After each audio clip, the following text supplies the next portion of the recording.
California businesses wanted to make sure people weren't going to take advantage of this program again. Businesses can now require proof of a positive test after a certain point, the first 40 hours. And when it comes to recovering from the vaccine, only 3 days are allowed for that. California companies with more than 25 employees will once again start paying for up to 2 weeks of COVID sick leave. This is what it looks like when everybody works together and rows in the same directions. The concern? Employers paying for it, which the Legislative Analyst's Office estimated as between $500 million to $1.4 billion.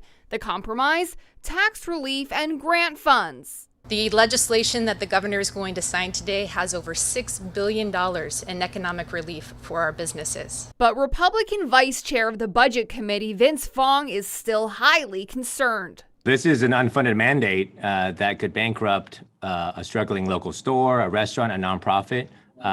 There was tax relief done, but that tax relief was done on a separate item. It was to provide a research and development tax credit. It was to provide businesses and restore the net operating loss deduction. So those were needed things that needed to be done because they were taken away when the pandemic started. But it passed. So who exactly qualifies for this sick leave? Any full-time employee working for a company with at least 26 employees. If you are a regular part-time employee, you can get covered for the number of hours you typically work in a week. Businesses cannot thrive in a world that's failing. But as Cal Matters first reported, 90% of California companies have fewer than 25 employees. That means 1 in 4 Californians do not qualify for this. It's going to help millions of workers. Would be great if it was for all business sizes, because part of the goal is to not have people get COVID.